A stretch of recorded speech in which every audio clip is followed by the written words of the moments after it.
Bila kita bermaaf-maafan pada hari raya, tak? Minta maaf. Adakah lebih baik hak bulan Ramadan atau hak hari raya?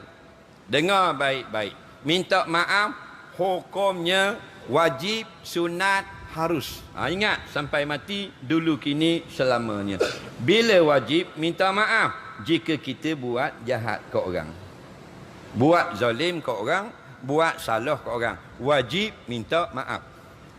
Faham tak lagi?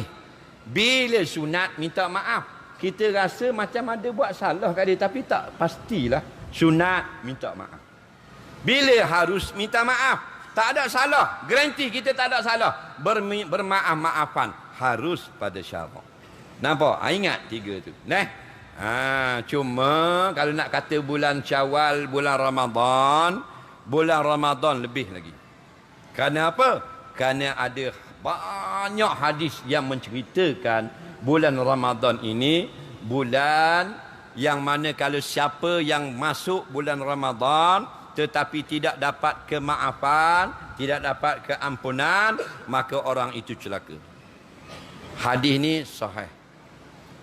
Siapa yang masuk Ramadan, dia sempat 1 sampai 30, tetapi tidak dapat keampunan, tak dapat kemaafan, orang itu celaka. Sebab tu dia kata bulan Ramadan bulan bermaaf-maafan.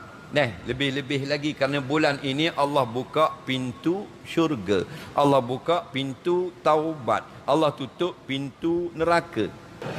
Iza jaa Ramadan futihat abwabul jannah. Tahu tak? Apabila datang Ramadan, dibuka pintu syurga. Saya bagi tahu ke Nabi? Faham? Kalau bodoh duduk diam. Faham lagi? Nabi yang bagi tahu. Faham? Ustaz tak boleh pandai-pandai. Jangan nak reka-reka pula.